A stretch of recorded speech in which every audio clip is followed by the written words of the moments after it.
थोड़ा सा अभी क्या है कि लाइव जुड़े हैं तो हमारा कन्वर्जेशन जो है होना चाहिए, ताकि मुझे भी लगे कि आप लोगों को चीज़ें समझ में आ रही है। और मैं अगर वीडियो के फॉर्म में जुड़ने के लिए बोलूँ तो आप वीडियो के फॉर्म में जुड़ जाइएगा 1 मिनट, ताकि मैं भी आपको थोड़ा सा लाइव मुझे भी लगे, आपको जैसे लाइव लग रहा है उस टाइप का मुझे भी फील आना चाहिए, ताकि मैं आपको देख पाऊँ। या फिर 1 मिनट,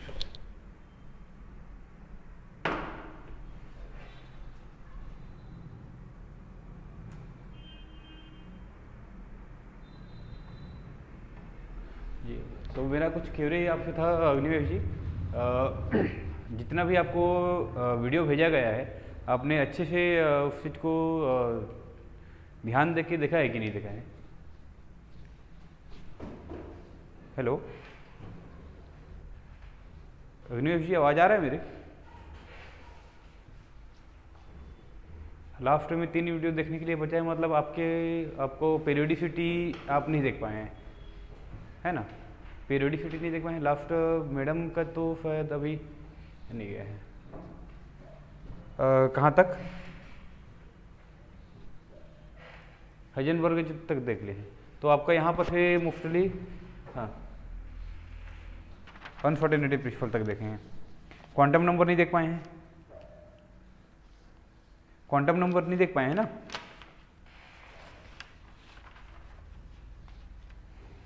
स्टडी कर लिए है ना क्वांटम नंबर का? चलिए ठीक है। और उसके बाद पेरियोडिसिटी नहीं पढ़े हैं?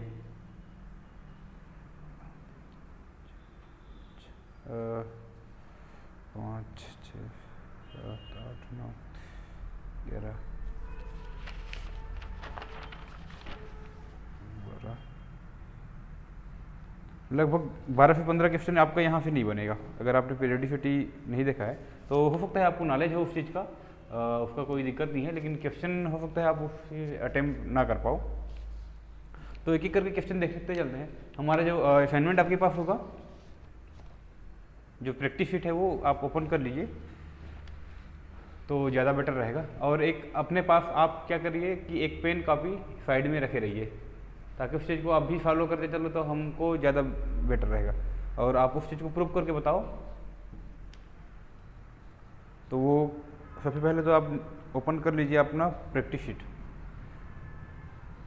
और कोई लाइव है क्या अभी? जागृति, मधुकर, आवाज़ आ रही है ना क्लियर? आप भी अपना जो भी अभी इनरोल हुई है क्या? Okay okay. वीडियो पूरा मिला है क्या? देख ली है? कितना वीडियो देखे हैं? ऐसा क्या? चलिए चलिए ठीक। ये थोड़ा सा अभी आप कंटिन्यू बने रहिए, ताकि ये जो प्रैक्टिस सेशन है उससे आपको समझ में आ जाएगा कि आप जो वीडियो दिया गया है उससे आप कैसे पढ़ रहे हैं, है ना?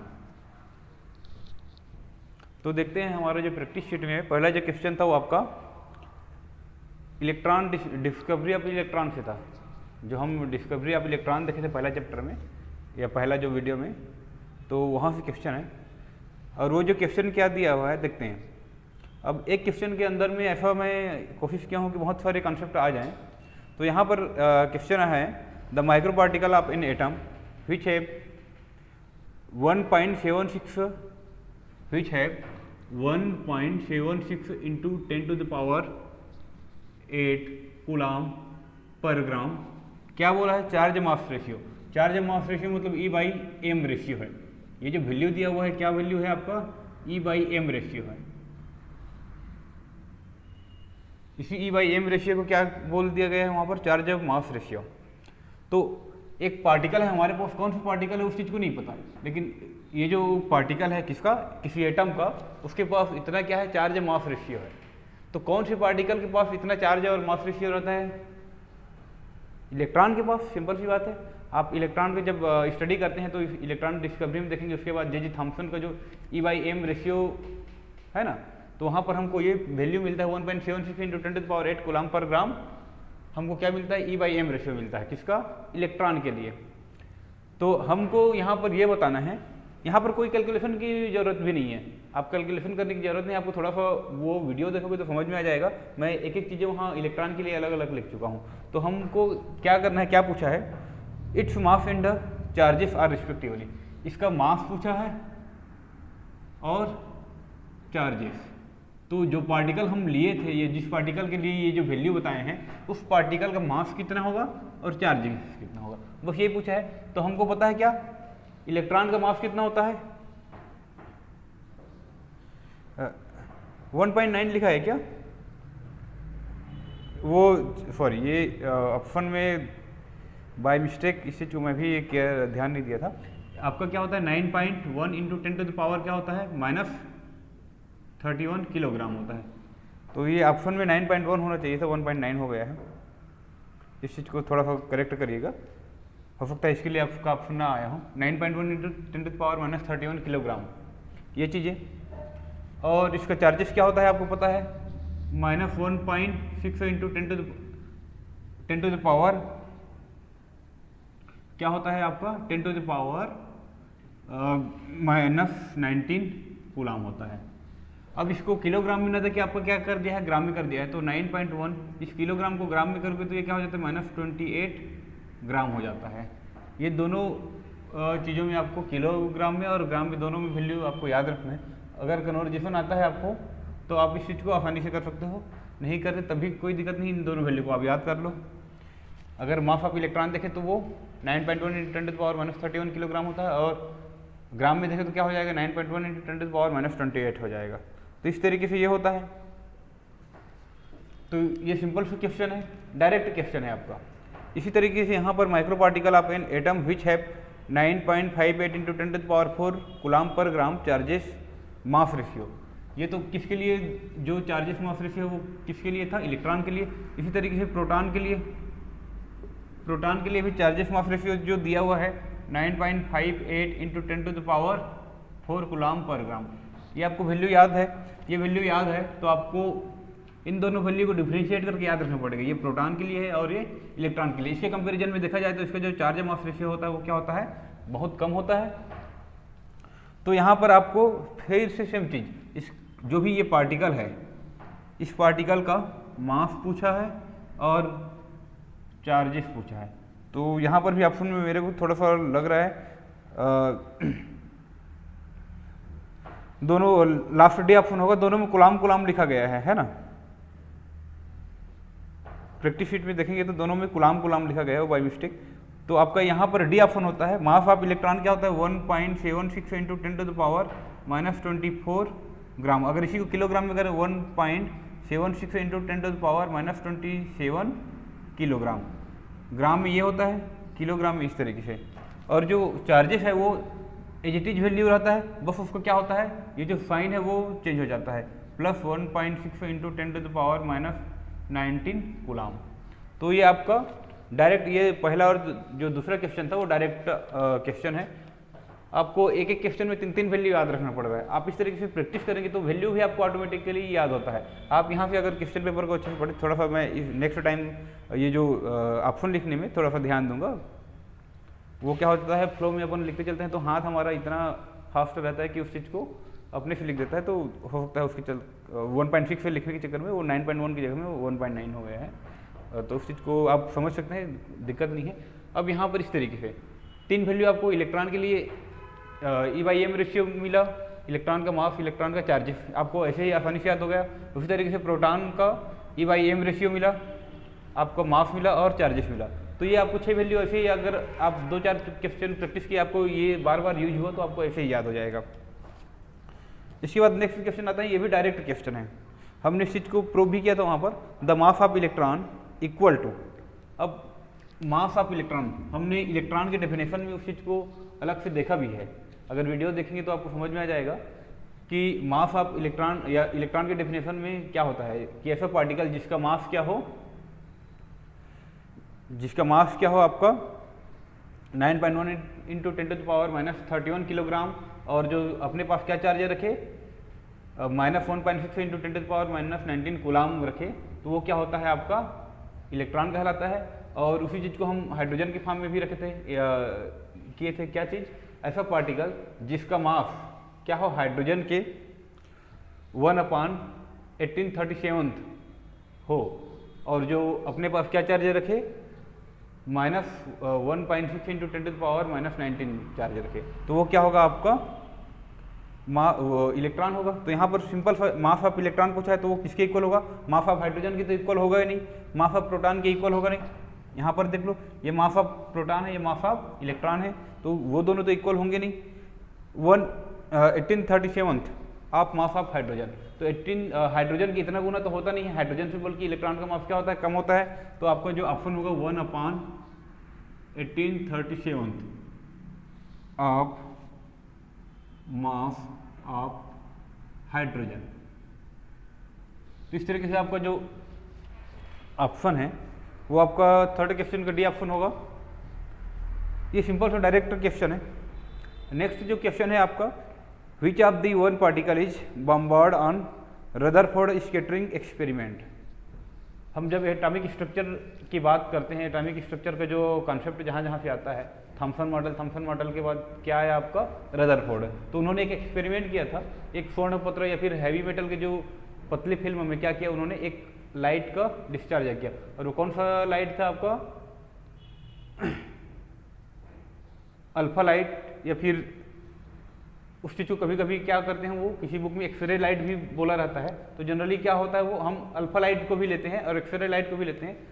किसी बुक में एक्सरे लाइट, किसी बुक में अल्फा लाइट भी लिखा रहता है। तो हम यहाँ पर आपके ऑप्शन में एक्सरे लाइट नहीं दिया हुआ है, तो यहाँ पर क्या करेंगे, अल्फा का बम्बार्डमेंट करेंगे। ठीक है, तो यहाँ पर देखिए 4 ऑप्शन दिया हुआ है। यहाँ पर पहला जो ऑप्शन में है वो इस तरीके से इंडिकेशन में है, इस चीज़ को बोलते हैं पॉजिट्रॉन। ऐसा सिंबल जिसका रहेगा, या इस सिंबल को क्या बोलते हैं, पॉजिट्रॉन के लिए हम ये सिंबल लगाते हैं। दूसरा जो ऑप्शन है E-1 और ये 0 मास, ये 0 का मतलब क्या होता है, मास होता है, और ये एटॉमिक नंबर या फिर नंबर ऑफ इलेक्ट्रॉन, जैसा भी आप मान के चलो, नंबर ऑफ प्रोटॉन, पॉजिट्रॉन के केस में ये नंबर ऑफ इलेक्ट्रॉन, जैसा भी मान के चलो, इस तरीके से ये इलेक्ट्रॉन को इंडिकेट करता है। किसको, इलेक्ट्रॉन को। और थर्ड जो है आपका क्या है, हीलियम 2 और 4, ये आपका अल्फा लाइट, अल्फा रेस को, इसको इंडिकेट करता है, अल्फा रेस को। और जो आपका फोर्थ है 0 और 1, ये आपका न्यूट्रॉन को, किसको इंडिकेट करता है, न्यूट्रॉन को। तो इस तरीके से आपको इस चीज़ को समझना पड़ेगा कि जो भी रदरफोर्ड स्कैटरिंग में हम क्या करते हैं, अल्फा किरण का क्या करते हैं, बम्बार्डमेंट करते हैं, और उसमें क्या क्या फिनोमिना होता है आप वीडियो में देख ही चुके हैं। मैक्सिमम लाइट पास हो जाती है, कुछ एंगल बनाते हुए चलते हैं, और बहुत कुछ कम क्या होता है, अपने मार्ग में क्या हो जाता है, रिटर्न आ जाता है। तो वो कौन सा लाइट रहता है आपका, हीलियम लाइट। कभी कभी किसी बुक में लोअर लेवल के बुक में देखोगे तो उस चीज़ को एक्सरे लाइट भी लिख दिया रहता है, तो हम क्या मान के चलते हैं, उसको हीलियम लाइट ही मान करके चलते हैं। तो इस तरीके से आपका ये क्वेश्चन नंबर 4 हो गया। क्वेश्चन नंबर 5 की बात करते हैं। तो ये थोड़ा सा न्यूमेरिकल क्वेश्चन है और बहुत ही ज़्यादा हैवी न्यूमेरिकल नहीं है। इसमें ऑप्शन, एग्जैक्ट ऑप्शन को नहीं दिया हुआ है। जो आपको क्या मिलेगा, एग्जैक्ट ऑप्शन मिलेगा, वो उस चीज़ को नहीं दिया हुआ है, थोड़ा सा उसके पास वाले वैल्यू को दिया हुआ है, ताकि आपको कन्फ्यूजन हो कि आप कौन सा ऑप्शन चूज करो। यहाँ पर frequency associated with the light having wavelength, एक लाइट है जिसका वेवलेंथ क्या है 750 nm, जिसका वेवलेंथ क्या है 750 nm। इसका क्या पूछा है, फ्रीक्वेंसी न्यू पूछा है। क्या पूछा है, न्यू पूछा है। तो ये जो क्वेश्चन है आपका, आप इस चीज़ को चाहो तो प्लांक के क्वांटम कॉन्सेप्ट से भी निकाल सकते हो, या इलेक्ट्रोमैग्नेटिक रेडिएशन से भी निकाल सकते हो। हमारे पास क्या होता है, E = h न्यू होता है, और न्यू की जगह हम क्या कर सकते हैं, c/λ। तो h क्या हो जाता है, h न्यू क्या हो जाता है, hc/λ। तो इस फार्मूला से अपन डायरेक्ट निकाल सकते हैं, h दोनों तरफ है तो कैंसिल आउट हो गया, न्यू बस निकालना है, c/λ। c/λ आता है। तो ये c का वैल्यू क्या होता है आपका, c क्या है आपका, light velocity of light. Velocity of light क्या होता है आपका 3 × 10⁸ मीटर पर सेकेंड। वेवलेंथ कितना दिया हुआ है 750 नैनोमीटर पर सेकेंड, सॉरी फ्रीक्वेंसी तो हमारा पर सेकेंड में आएगा, ये मीटर कटा, ये मीटर कटा। नैनो क्या है, एक वैल्यू को ही रिप्रेजेंट करते हैं नैनो से, और नैनो का वैल्यू क्या होता है आपको पता होगा, अपान 750 इंटू 10⁻⁻9 क्या होता है 750 इंटू 10⁻⁻9। अगर ये -9 ऊपर जाए तो क्या हो जाएगा 10⁻+9 हो जाएगा। 3 इंटू 10⁸ इंटू 10 कितना हो जाएगा ये आपका -9 की जगह में +9, और ये क्या हो जाएगा 750, क्या हो जाएगा आपका 750। अब इस चीज़ को देख लेते हैं, सिंपल सा है, आपको इतना सारी चीज़ें करने की ज़रूरत नहीं है। तो अगर इस चीज़ को ये कितना हो जाएगा 10⁻17/750। अब इस चीज़ को आप और तोड़ना चाहें तो तोड़ सकते हैं, या फिर इस चीज़ को सिंपल सा 3000/750 करोगे तो ये क्या हो जाएगा 10⁻, यहाँ से 3 हटा दिए तो 10⁻14 बचेगा। पर सेकेंड बचा है, पर सेकेंड को ही क्या हम फिर रिप्रेजेंट करते हैं हर्ट्ज से, और यहाँ पर इस चीज़ को आप डिवाइड करोगे तो एक्चुअल जो वैल्यू आएगा क्या होगा आपका 4 होगा। एक्चुअल वैल्यू क्या होगा आपका 4 होगा, मतलब क्या होना चाहिए 4 इंटू 10⁻14 हर्ट्ज होना चाहिए इस तरीके से। लेकिन आपका ऑप्शन क्या वो दिया हुआ है यहाँ पर, एक तो क्या दिया हुआ है 7.5 इंटू 10⁻14 हर्ट्ज, दूसरा जो ऑप्शन है 3.75 इंटू 10⁻14 हर्ट्ज, जो थर्ड ऑप्शन है 4.57 इंटू 10⁻14 हर्ट्ज, और एक दिया है नॉन ऑफ दीज। यहाँ पर नॉन ऑफ दीज अगर नहीं दिया रहता, कुछ और ऑप्शन दिया रहता, मान के चलिए नॉन ऑफ दीज दिया है, तो अगर ये इससे बहुत ज़्यादा डिफरेंस है तो आपको क्या करना है नॉन ऑफ दीज ऑप्शन लेना है। मैं यहाँ पर नॉन ऑफ दीज ऑप्शन नहीं लिया हूँ, क्यों नहीं लिया हूँ क्योंकि आपको जो यहाँ पर 3.75 का जो अगर राउंड ऑफ करोगे तो अप्रॉक्सीमेट 10⁻14 के ही इक्वल होता है, 4 इंटू 10⁻14 के ही इक्वल होता है। मतलब आप इतनी सारी वैल्यू में उस चीज़ जो डिफरेंस आएगा उस चीज़ को आप नेग्लिजिबल कर सकते हैं। अब यहाँ पर देखो जो सी ऑप्शन है वो क्या है 4.57 है, तो 4.57 क्या हो जाता है बहुत ज़्यादा हो जाता है, तो हम क्या होगा ज़्यादा वैल्यू वाले को नहीं लेंगे, बल्कि उससे थोड़ा सा कम रहे या फिर उसके पास रहे, या फिर अगर यही चीज़ 4.12 रहता आपके ऑप्शन में, मान के चलो क्या है 4.12 वाला ऑप्शन रहता तो आप 4.12 ऑप्शन को इंटू 10⁻14 ऑप्शन को लेकर के चलते। अब यहाँ पर देखिए आप एक चीज़ 3 ऑप्शन में आपका बी ऑप्शन में क्या दिया हुआ है 3.75 इंटू 10⁻14 हर्ट्ज। आप चाहो तो इस ऑप्शन को लेकर के चल सकते हो, और आपको अगर यहाँ पर एक चीज़ में नॉन ऑफ दीज अगर नहीं लिखा रहता तो आपको ये ऑप्शन लेकर के चलना पड़ता। अगर मान के चलिए 5.5 इंटू 10⁻14 ले लेता और कुछ ले लेता तो आपको इस ऑप्शन के साथ चलना पड़ेगा। लेकिन यहाँ पर एक चीज़ और है, नॉन ऑफ दीज दिया हूँ तो आपने एग्जैक्ट जो फॉलो किया है वो आपका क्या आ रहा है 4 इंटू 10⁻14 आ रहा है, तो आप चाहो तो इस चीज़ को नॉन ऑफ दीज ले सकते हो। अगर नॉन ऑफ दीज ऑप्शन है तो आपको लेना चाहिए क्या नॉन ऑफ दीज, क्योंकि आपका एग्जैक्ट वैल्यू क्या है 4 इंटू 10⁻14 हर्ट्ज है, और आपको नॉन ऑफ दीज नहीं लेना है तो आप 3.75, जैसे कि यहाँ पर मैं नॉन ऑफ दीज की जगह पर नॉन ऑफ दीज की जगह पर कुछ वैल्यू लिखा रहे, मान के चलो आपका डी जो वैल्यू हो 5.5 इंटू 10⁻14 हर्ट्ज लिखा रहे। यहाँ पर मुझे जो दिया हूँ क्वेश्चन नंबर 5 का ऑप्शन क्या दिया हूँ आपको, बी ऑप्शन दिया था। बी ऑप्शन को भी अगर नहीं लेते, मैं उसको जस्ट आपको एक कॉन्कर्डेंट रेटिंग, अगर पांचों ऑप्शन दिया हुआ है, पांचों में कोई मैच, 4 ऑप्शन दिया हुआ है, 4 में कोई मैच नहीं कर रहा है, तो जो उसके ज़्यादा नियर अबाउट है आपको उस ऑप्शन को लेना है। अगर डी ऑप्शन क्या रहता 5.5 इंटू 10⁻14 हर्ट्ज रहता तो आपको क्या करना है, जो नियर अबाउट ज़्यादा है उस चीज़ को लेना है। आप यहाँ पर इस तरीके से अगर नॉन ऑफ दीज ऑप्शन है तो आप नॉन ऑफ दीज ऑप्शन को चूज कर सकते हैं, अगर नहीं है तो नियर अबाउट ऑप्शन को ही चूज करना है। इसलिए मैं यहाँ पर क्या किया हूँ, नियर अबाउट ऑप्शन को चूज किया हूँ। नॉन ऑफ दीज को मतलब कि आप कोशिश करना कि नॉन ऑफ दीज ऑप्शन से आप बहुत दूर रहो, ठीक है। जितना पास में अगर वैल्यू मिल जाता है तो उस पास वाले वैल्यू को आप को लेकर के चलना है। नॉन ऑफ दीज ऑप्शन दिया है तो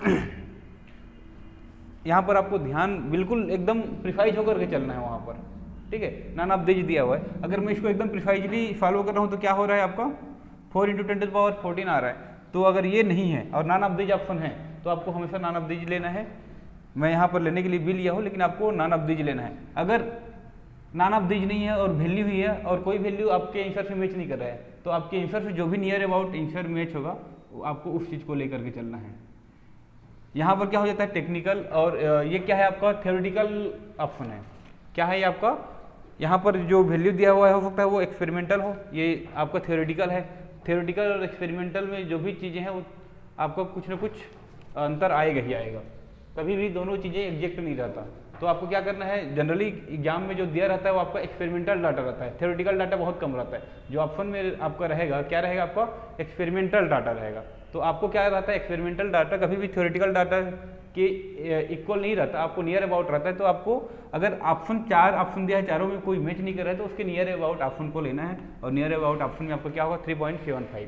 तो इस तरीके से मैं इस क्वेश्चन में आपका 2 कॉन्सेप्ट लेकर के चला हूँ, आपको बताने के लिए ये चीज़ क्या था कि आप जब फॉलो करते हैं तो आपको ऑप्शन ना मिले और आप भ्रमित हो कि नॉन ऑफ दीज लें कि 3.75 लें, तो आपको क्लियर हो जाना है। अगर नॉन ऑफ दीज ऑप्शन है, आपने जो एग्जैक्ट लाया है वो नहीं है तो आपको नॉन ऑफ दीज लेना है। अगर नॉन ऑफ दीज नहीं है, बहुत सारे ऑप्शन है, आपके पास एग्जैक्ट जो आंसर आए वो नहीं है, तो आपको क्या करना है, जो ज़्यादा नियर अबाउट होगा आपके ऑप्शन के उसको आपको टिक करके आना है। क्लियर है? तो इस तरीके से आपको फॉलो करना है। नेक्स्ट क्वेश्चन देखते हैं अपना क्या है, द फ्रीक्वेंसी, ये तो देख लिए, the frequency of second line of Lyman series. ये हाइड्रोजन स्पेक्ट्रम का क्वेश्चन है। हमने जब बोहर्स थ्योरी पढ़े थे, उस बोहर्स थ्योरी में क्या है, हमने एक चीज़ देखा था उसके जो एप्लीकेशन में कि ये जो है हाइड्रोजन स्पेक्ट्रम को एक्सप्लेन करता है। और उस हाइड्रोजन स्पेक्ट्रम में हमने देखा था कि बहुत सारे अलग अलग सीरीज होते हैं हाइड्रोजन स्पेक्ट्रम के, लाइमन, बामर, पफसन, बकेट, पिफन, हमफेरी, इस तरीके से बहुत सारे अलग अलग होते हैं। तो उनका कॉन्सेप्ट भी देखा है कि उसको किस आधार पर अलग अलग बंच में नाम दिया गया है, और हर इस सीरीज में बहुत सारे स्पेक्ट्रम के लाइन रहते हैं। तो जो क्या होता है, मान के चलो मैं ये हाइड्रोजन का एटॉमिक मॉलिक्यूलर आपका ऑर्बिट है, n इजिकल टू यहाँ पर 1 है, n इजिकल टू 2 है, n इजिकल टू 3 है, n इजिकल टू 4 है, n इजिकल टू 5 है। इस तरीके से n इजिकल टू कहाँ तक जाएगा, इन्फिनाइट तक। अब जो लाइमन सीरीज रहता है, हाइड्रोजन स्पेक्ट्रम का स्टार्टिंग सीरीज क्या है, लाइमन, लाइमन के बाद बामर। तो इलेक्ट्रॉन किसी भी स्टेट से अगर वो डायरेक्ट कहाँ पर आता है, ग्राउंड स्टेट पर, इसी ये क्या होता है हाइड्रोजन के लिए ग्राउंड स्टेट होता है। तो इस ग्राउंड स्टेट पर आता है, मान के चलो यहाँ से आया, n इजिकल टू 5 से आया, n इजिकल टू 4 से यहाँ पर आया, n इजिकल टू 3 से यहाँ पर आया, n इजिकल टू 2 से यहाँ पर आया। तो इस तरीके से हमको क्या होगा, पूरा इसके बीच में इन्फिनाइट से 5 के बीच में भी और बहुत सारे हमको लाइन मिलेगा। तो इस तरीके से हमको क्या होगा, ये एक लाइट का बंच मिलता है, इसको क्या बोलते हैं अपन, लाइमर सीरीज। अगर लाइट क्या हो, किसी भी लेवल से कहाँ पर आए, सेकेंड पर आए। तो इस तरीके से इस कॉन्सेप्ट से क्या किया गया है, उसको अलग अलग नाम दिया गया है। अब इसमें फर्स्ट लाइन सेकेंड लाइन क्या होता है हम देख भी चुके हैं, जब स्टडी वीडियो देखोगे तो आपको समझ में आ जाएगा। जो नियरेस्ट एनर्जी लेवल से जो आता है वो क्या होता है, उसका फर्स्ट लाइन। तो ये क्या होगा आपका फर्स्ट लाइन। उसके बाद जो जिस भी उसके जस्ट बाद वाले जो एनर्जी लेवल से अगर आता है और जो लाइट मिलता है, जो लाइन मिलता है स्पेक्ट्रम का, उसको क्या बोलते हैं अपन, सेकंड लाइन। तो इस तरीके से क्या बोला गया है यहाँ पर क्वेश्चन में, the frequency of second line of Lyman series. क्या पूछा है, एनर्जी भी ना पूछी, क्या पूछा है आपको, फ्रीक्वेंसी पूछा है। क्या पूछा है आपको, फ्रीक्वेंसी पूछा है।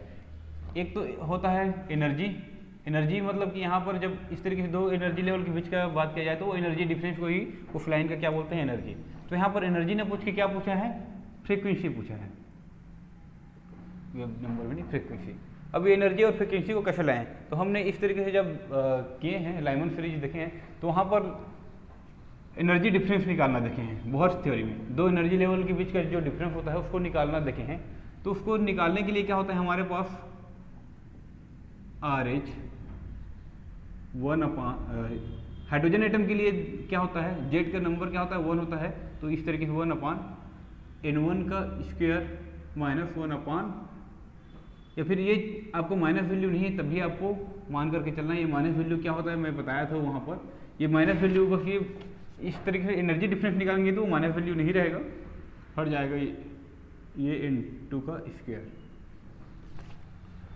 हमने ये सिंपल सा एक एनर्जी लेवल का EN निकालने के लिए फार्मूला अलग अलग फॉर्म में देखे थे, जूल पर एटम के फॉर्म में देखे थे, इलेक्ट्रॉन वोल्ट के फॉर्म में देखे थे, किलो जूल पर मोल के फॉर्म में देखे थे। इस तरीके से हमने कई फॉर्म में इसका क्या देखे हैं, एनर्जी देखे हैं। आपको वो चीज़ें जब वीडियो देखोगे तो समझ में आ जाएगा।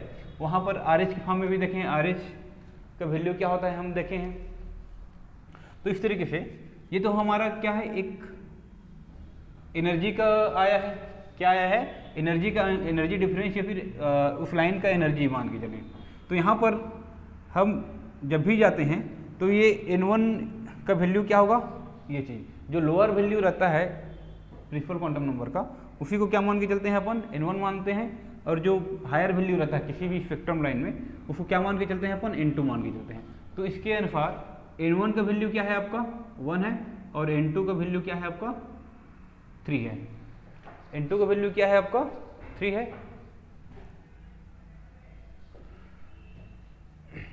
तो इस तरीके से देखते हैं। अब यहाँ पर पूछा क्या है आपको, फ्रीक्वेंसी पूछा है। तो हम डेल ई इक्वल टू भी क्या होता है, एच न्यू होता है। तो इस चीज़ को देख सकते हैं, del E equal to H nu. तो यहाँ पर क्या हो जाएगा, डेली की जगह में क्या रखेंगे इस वैल्यू पर, H nu is equal to R H, या इस तरीके से भी रिप्रेजेंट आर एच, या फिर इस ओनली न्यू के फॉर्म में देखें तो ये एच के यहाँ मल्टीप्लाई है, इधर आके डिवाइड हो जाएगा। और इस तरीके से आपका 1/N1 का स्क्वायर माइनस 1/N2 का स्क्वायर। अब ये फार्मूला आपका फ्रीक्वेंसी निकालने के लिए आ गया है। थोड़ा सा ध्यान दिए होगे या फिर कोई सी बुक भी पढ़े होगे तो ये आपको पता चल जाएगा क्या है, कैसा है या कैसे निकालना है।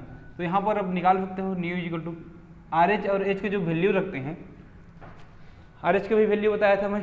तो यहाँ पर फ्रीक्वेंसी जो वैल्यू रखते हैं, तो वैल्यू रखते हैं तो ये जो वैल्यू आता है वो क्या होता है 3.29 इंटू 10 टू द पावर 15 पर सेकेंड आता है। फ्रीक्वेंसी है, फ्रीक्वेंसी के फॉर्म में रखेंगे तो ये क्या होता है, पर सेकेंड आता है।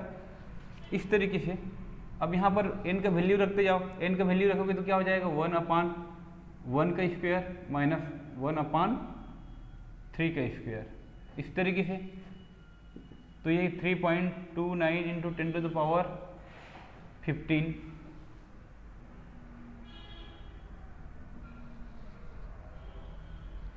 इस तरीके से। अब यहाँ पर इस चीज़ को फॉलो करोगे तो सिंपल सा, आप मैथमेटिक्स वाले हो, इंजीनियर हो, आपको ये आसानी है। ये क्या हो जाएगा, एलसीएम लेंगे तो ये 9 है, 3 स्क्वायर मतलब कि 9 का एलसीएम लेंगे तो क्या हो जाएगा 9/9 हो जाएगा।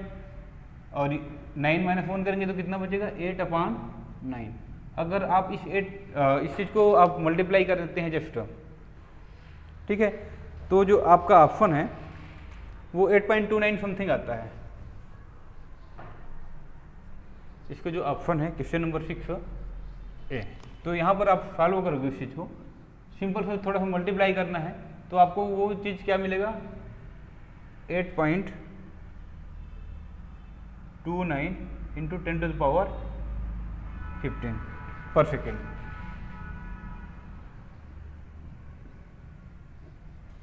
चाहो तो इस चीज़ को आप मल्टीप्लाई कर सकते हो, कोई दिक्कत नहीं है। आपका ये जो वैल्यू है वो लगभग इसी के अराउंड आएगा। क्लियर है। तो इस तरीके से यहाँ से अपन कर सकते हैं।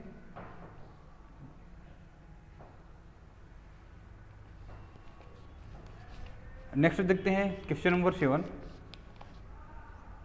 Calculate the wavelength of electromagnetic radiation emitted by FM of 94.3 megahertz.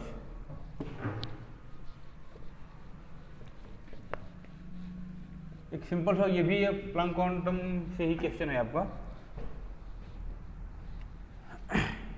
Wavelength of electromagnetic, lambda wavelength मतलब लेमडा कैलकुलेट करने के लिए बोला है। इमिटेड बाई कैलकुलेट ये जो वैल्यू दिया है 94.3 मेगा हर्ट्ज। यहाँ पर ये जो हर्ट्ज यूनिट देख के हमको समझ में आ रहा है ये क्या वैल्यू है आपका, न्यू का वैल्यू है। क्या का वैल्यू है, न्यू का। तो हम just E equal to H nu equal to hc by lambda, इसी फार्मूले से यहाँ पर भी फाइंड आउट कर सकते हैं। हमको क्या निकालना है, लेमडा का वैल्यू निकालना है। एच तो कैंसिल हो जाएगा, लेमडा इधर आ जाएगा, न्यू को इधर ले आओ, आप क्या करो c बाई न्यू करो, तो सी बाय न्यू करोगे, फॉलो करोगे तो सिंपल सा आपका क्वेश्चन नंबर 7 जो है सी ऑप्शन आता है 3.18। वैल्यू रख सकते हैं आप, वैल्यू रखो इसमें कितना 3 × 10⁸ मीटर पर सेकेंड और 94.3 मेगा हर्ट्ज को, मेगा का मतलब क्या होता है आपका 10⁶। मेगा का मतलब क्या होता है, एक वैल्यू है मेगा 10⁶ वैल्यू होता है। किलो का मतलब क्या होता है 10⁻3, तो मेगा का मतलब क्या होता है 10⁻6, या माइक्रो का मतलब क्या होता है 10⁻⁻6। इसी तरीके से जो उस चीज़ को मैं एक बार बता भी दिया हूँ आपको, वीडियो देखेंगे तो समझ में आ जाएगा। तो ये चीज़ें क्या है, जस्ट एक वैल्यू है, तो इस तरीके से। और ये हर्ट्ज को क्या करते हैं अपन पर सेकेंड में रिप्रेजेंट करते हैं, पर सेकेंड, इस तरीके से हो जाएगा आपका। अगर इसको फॉलो करें तो ये क्या 3 × 10⁸ और ये ऊपर जाएगा तो क्या हो जाएगा 10⁻⁻6 हो जाएगा अपान 94.3। तो इस चीज़ को देखेंगे तो ये क्या हो जाएगा 300/94.3। इसको सिंपल सा आपको लग रहा है कि ये अगर इसको 100 माने तो ये 300 गुना है, तो आपका ऑप्शन क्या है 3.18। आपको अलग से मल्टीप्लाई करने की जरूरत ही नहीं है, आप डायरेक्ट उस चीज़ को इतना भी आप ले आए तो आपको इसके बाद आपको करने की जरूरत नहीं। इसके 3 गुना दिख रहे हैं, मतलब 3 गुना में आपका एक ही ऑप्शन है सी 3.18 मीटर। जो भी यहाँ पर ओनली मीटर बचे हैं तो आपका ऑप्शन क्या होगा, मीटर में आएगा 3.18 मीटर। इस तरीके से आपको जस्ट सिंपल से चेंज करना है आपको एक फॉर्म से दूसरे फॉर्म में। इजी सा क्वेश्चन है। उसके बाद नेक्स्ट जो क्वेश्चन है आपका, वो क्वेश्चन है क्या, calculate the energy associated with the 5th orbit of hydrogen atom. Hydrogen atom के लिए एनर्जी की बात आती है और आपको किसमें दिया हुआ है, किलो जूल पर मोल, किलो जूल पर मोल। तो हमने जस्ट देखा था क्या, जो EN वैल्यू होता है -1312 × Z² किलो जूल पर मोल होता है। किलो जूल की फॉर्म में, पर मोल के फॉर्म में देखें तो इतना आता है, आपको पता ही होगा। अब N का वैल्यू क्या पूछा है 5th, और किसके लिए, हाइड्रोजन के लिए। हाइड्रोजन के लिए जो एटॉमिक नंबर होता है वो क्या होता है, Z का जो वैल्यू होता है 1 होता है। तो आप सिंपल से यहाँ पर वैल्यू रखो -1312 × 1/1 का स्क्वायर मतलब 1, 5 का स्क्वायर मतलब कि 25। इस चीज़ को 25 से डिवाइड करोगे आपको इजीली ही समझ में आ जाएगा कितना आएगा, किलो जूल पर मोल। तो ये आपका 52.48। अगर इस चीज़ को फॉलो करोगे, थोड़ा सा आपको न्यूमेरिकल करना पड़ेगा। 25 कोई ऐसा वैल्यू है, इजी सा वैल्यू है, आप इससे मल्टीप्लाई करोगे तो आपको ये आसानी से मिल जाएगा कि क्या होगा। अगर इसको 40 से मल्टीप्लाई करते हैं, 40 से मल्टीप्लाई करते हैं तो ये कितना हो जाएगा आपका 1000 होगा। तो 40 के एबव ही आएगा, लगभग 52 आएगा। तो 52.48 ये आपका क्या होता है, किलो जूल पर मोल। जस्ट आपको इतना को ही फॉलो करना है। यहाँ पर आपका ये फार्मूला आपको पता है हाइड्रोजन के लिए एनर्जी का, अलग अलग ऑर्बिटल में एनर्जी का, या फिर किसी भी एटम के लिए एनर्जी का ये फार्मूला आपको पता है, बहुत थ्योरी से ये आया है। और यूनिट क्या दिया हुआ है, किलो जूल पर मोल में। किलो जूल पर मोल में ये वैल्यू होता है। अगर इस चीज़ को आप जस्ट हमने N का वैल्यू रखा, Z का वैल्यू रखा, तो हमको ये चीज़ें मिला। और इस चीज़ को आपको फॉलो करना है सिंपल सा। 25 आपको क्लियर कर दिख रहा है कि ये 52 ही जाएगा। अगर 25 को देखो सिंपल सा यहाँ पर फंड है, 25 को मैं क्या करूँ 4 से मल्टीप्लाई करूँ तो क्या होता है 100 होता है। अगर इसी को 40 से मल्टीप्लाई करूँ तो 1000 होगा।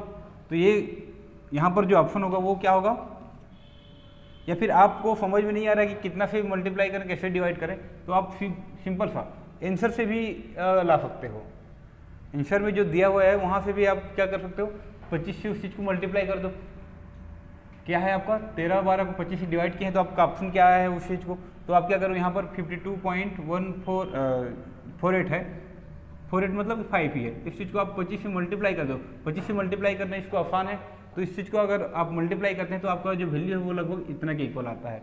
तो आप ऐसा भी मतलब कि आप रिवर्स सेक्शन से भी जा सकते हो, ठीक है। 25 को यहाँ से मल्टीप्लाई करना मैं सोचता हूँ कि किसी भी इंजीनियर के लिए आपको वो टफ काम नहीं है, कोई भी इंजीनियर उस चीज़ को आसानी से कर सकता है। तो इस तरीके से कर सकते हो। या फिर इसका और भी तरीका है, और भी तरीका कैसे, बहुत सारे तरीका है इस चीज़ को लाने का। अगर मैं इस चीज़ को देखूं या 13.12 करूं तो ये क्या हो जाएगा आपका 100 डिवाइडेड बाई 25। बहुत ही ईजी सा ऑप्शन, तरीका बहुत सारा है, आप जैसा भी आप आंसर ला सकते हो, जिसमें भी आपको ईजी लगे। तो इस चीज़ को मैं ऐसा कर सकता हूँ कि नहीं कर सकता हूँ, डेफिनेटली कर सकता हूँ। तो इस चीज़ को मैं आ गया आपको 13 चौक 48, तो ये 13.12 है तो 48 से ऊपर ही जाएगा, उससे ज़्यादा नहीं जाएगा। नहीं 13 13 चौक 52, 13 चौक 52, तो ये क्या होगा 13 चौक 52, मतलब कि 52 के अराउंड ही रहेगा। 13 दूनी 26, 13 3 39, 13 चौक 52, ठीक है। तो इस तरीके से आपका ये जो ऑप्शन है इजीली आप इस चीज़ को देखो, यहाँ से इस चीज़ को फॉलो करना आपके लिए बहुत टफ है, लेकिन इस चीज़ को इस फॉर्म में चेंज कर दिए। इसको हटा देता हूँ, आप इस चीज़ को इस फॉर्म में चेंज कर दिए। इस फॉर्म में कैसे चेंज किए हैं आपको पता ही होगा। साइंटिफिक नोटेशन में मैं पॉइंट को आगे पीछे करना आपको बताया था कि आप कैसे पॉइंट को, डेसिमल पॉइंट अगर कुछ नहीं हो, डेसिमल पॉइंट यहाँ पर है, अगर आगे ले आते हो 2 पोजीशन आगे ले आए तो 10⁻², मतलब कि 100 का मल्टीप्लाई कर दो।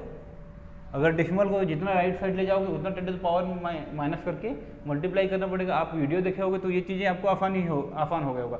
आप ये कंसेप्ट को ले जा करके किसी भी चीज़ को ईजी वे में फॉलो कर सकते हो। तो इस तरीके से मैं इसको 100 बना दिया, 20 से इस 100 को डिवाइड कर दिया, 4 से इसको मल्टीप्लाई करना मेरे लिए ज़्यादा आसान है। तो जैसे ही मैं 4 से मल्टीप्लाई किया मेरे को आसानी से क्या मिल गया, ऑप्शन मिल गया। तो आप इस तरीके को फॉलो अप कर सकते हैं। बहुत सारे न्यूमेरिकल अप्रोच करने का बहुत सारा तरीका है। आप जैसे भी, या तो आपको इस तरीके से कंसेप्ट नहीं लग रहा है तो आप क्या करो, ऑप्शन को एक एक उठा के देखो। इतना को 25 से डिवाइड किया तो मुझे कोई ऑप्शन दिख रहा है, तो ऑप्शन को मैं क्या करूँ 25 से मल्टीप्लाई करूँ तो इतना आ रहा है कि नहीं, वो चीज़ देख लो तो आपको आंसर मिल जाएगा। तो इस तरीके से ये क्वेश्चन है। उसके बाद नेक्स्ट क्वेश्चन है, मुझे नहीं लगता कि अगर आप, हाँ कुछ बोल रहे थे क्या, देखिए हाँ माइनस नहीं है तो उसको आपको यहाँ पर एनर्जी के फॉर्म में आपको डरना नहीं है या घबराना नहीं है कि माइनस कहाँ गया क्या हुआ। यहाँ पर वो जो माइनस का जो सार्थकता था वो बस ये बताने के लिए मैं क्या बताया था कि किसी ये तो क्या हो गया आपका न्यूक्लियस हो गया। इलेक्ट्रॉन क्या होते हैं, ऑर्बिट में रहते हैं। अब इस ऑर्बिट का जो एनर्जी ही होता है वो क्या होता है, इलेक्ट्रॉन के एनर्जी के इक्वल रहता है वो चीज़ें। अब इलेक्ट्रॉन का जो एनर्जी होता है इस तरीके से ये n = 1 है, तो जब वो क्या हो जाता है n = इन्फिनाइट पर जाता है। कहाँ पर जाता है, इन्फिनाइट पर जाता है। तो उसका जो एनर्जी क्या होता है, मैक्सिमम होता है। क्या होता है, एनर्जी मैक्सिमम होता है। और किसी भी इलेक्ट्रॉन का किसी भी एटम में इन्फिनाइट पर जो एनर्जी होता है वो हमेशा क्या होता है, 0 होता है। एनर्जी क्या होता है, हमेशा 0 होता है वो, और मोस्ट स्टेबल होता है कहाँ पर, इन्फिनाइट पर। लेकिन उतना वो एनर्जी गेन नहीं कर सकता। इस कारण अब चूंकि ये इन्फिनाइट पर एनर्जी क्या होता है, 0 रहता है। तो जैसे जैसे हम अंदर की तरफ आएँ, जैसे यहाँ से जैसे जैसे बढ़ते जाएंगे इसके ऊपर क्या होगा, एनर्जी और बढ़ेगा, ठीक है। लेकिन वो संभावना हमारे पास नहीं है। तो हम क्या करते हैं, ये जो माइनस का जो सिद्धांत है वो क्या होता है कि ये जो जैसे जैसे हम अंदर की तरफ आते हैं तो एनर्जी हमारा क्या होता जाएगा, 0 से कम होता जाएगा। उस 0 से कम वैल्यू को दिखाने के लिए ही क्या करते हैं, हम वहाँ पर माइनस का साइन यूज करते हैं। माइनस का साइन यूज करने का मतलब क्या है, वो कि 0 से कम एनर्जी है वो, ठीक है, 0 से कम एनर्जी है। क्या एनर्जी है, 0 से कम एनर्जी है, इसलिए उसको माइनस को रिप्रेजेंट करते हैं। आपके ऑप्शन में माइनस नहीं रहेगा तब भी आपको उतना आपको घबराना नहीं है। क्लियर है, माइनस है तब भी सही है, माइनस नहीं है तब भी सही है। एनर्जी के फॉर्म में जब आता है तो माइनस है तब भी सही है, नहीं है तब भी सही है। आपको उस चीज़ को ज़्यादा आपको माइंड में लेकर के नहीं चलना है। ये माइनस रिप्रेजेंट करने का तरीका ये है कि ये जो वैल्यू है वो किसी भी एनर्जी 0 से लोअर वैल्यू का एनर्जी है। क्या है ये, 0 से भी कम एनर्जी रखता है कोई इलेक्ट्रॉन जब वो अपने एटॉमिक लेवल में रहता है, किसी भी एटम के साथ रहता है। तो क्लियर है, तो उसी चीज़ को रिप्रेजेंट करने के लिए ये माइनस रहता है। आपको उससे कोई दिक्कत नहीं होने वाला। एनर्जी के फॉर्म में माइनस दिया है तभी सही है, नहीं दिया है तभी सही है, उस चीज़ को आप उतना ज़्यादा वेटेज नहीं दीजिएगा। क्लियर है, तो ये तो हो गया। नेक्स्ट जो क्वेश्चन है आपका, यहीं पर कन्फ्यूजन आता है लोगों को कि हाँ हो सकता है ये ऑप्शन तो गलत है, यहाँ पर एनर्जी में माइनस रहता है, माइनस नहीं आया। तो आपको वो साइकोलॉजिकल खेलने का है। अगर आपको कोई अच्छा पढ़ाने वाला है या कोई आपने जैसे आपको कोई अच्छा बताने वाला है तो आप उस चीज़ को बताएगा। अगर नहीं बताएगा तो आप उस चीज़ को क्या करोगे, दावा आपत्ति के लिए दोगे कि सर एनर्जी में तो माइनस होता है, आपने तो माइनस ऑप्शन नहीं दिया था। कल की डेट में आप जो भी है PSC को गलत साबित करने की कोशिश करोगे, लेकिन पीएससी वहाँ पर गलत नहीं रहेगा, पीएससी हमेशा सही रहेगा, और वो बहुत ही कम ऐसा क्वेश्चन रहता है जिसको वो गलत करे। ठीक है, नेक्स्ट है, if the moving electron has possess the velocity of 728 metre per second, जो 9वां क्वेश्चन है। तो यहाँ पर क्या दिया हुआ है, वेलोसिटी कितना दिया हुआ है, 728 मीटर पर सेकेंड। कितना दिया हुआ है, 728 metre per second. Then their respective wavelength is, क्या पूछा है, लेमडा पूछा है। अगर किसी इलेक्ट्रॉन का वेलोसिटी कितना है, 728 मीटर पर सेकेंड है, तो उसका वेवलेंथ क्या होगा। तो हम ये जो रिलेशन है लेमडा और वी में, डी ब्रॉगली इक्वेशन से आता है। तो लेमडा इज इक्वल टू क्या होता है, h/mv। मास ऑफ इलेक्ट्रॉन क्या होता है आपको पता है, लेमडा इज इक्वल टू 6.6 इंटू 10⁻34 joule second upon mass of electron क्या होता है, 9.1 इंटू 10⁻31 किलोग्राम, और वेलोसिटी कितना दिया है, 728 मीटर पर सेकेंड। अब इस चीज़ को जूल है, यहाँ पर किलोग्राम है, तो ये यूनिट आपको किस में लाना है, वेवलेंथ तक है तो मीटर में लाना है। इसके लिए हम क्या करें, इस जूल को क्या किस में रिप्रेजेंट करें, किलोग्राम में। तो जब जूल सेकेंड को किलोग्राम में रिप्रेजेंट करते हैं तो क्या हो जाता है, किलोग्राम मीटर स्क्वायर पर सेकेंड। पर सेकेंड कटा, पर सेकेंड कटा, 1 मीटर कटा, यहाँ से 1 मीटर कट जाएगा तो सिर्फ मीटर स्क्वायर कट जाएगा, सिर्फ मीटर बचेगा। अब यहाँ से किलोग्राम किलोग्राम कटा, जो आपका ऑप्शन आएगा किस में आएगा, इस मीटर में आएगा। वेवलेंथ तक यूनिट ही मीटर में लिखते हैं अपन जनरली। अब यहाँ पर देखना है आपको 6.6 इंटू 10⁻34 अपॉन 9.1 इंटू 10⁻31। अब इस तरीके से यहाँ से हटाओगे तो आपके पास यहाँ पर ओनली -3 बचेगा, -31 है, वहाँ पर 10⁻34 है, यहाँ से हटाओगे तो ऊपर में सिर्फ और सिर्फ 10⁻³ बचेगा इंटू 728। अगर ये 10 रहता, 10 से इस चीज़ को डिवाइड करता तो 0.6 आता। सिंपल से देखिए, अगर ये 10 रहता, 10 से इस चीज़ को डिवाइड करता तो 0.66 आता, लेकिन ये क्या है, 10 से कम है तो 6.66 से थोड़ा ज़्यादा आएगा। तो अगर आप अंदाज़ा लगा सकते हो इतना, तो ये क्या होगा,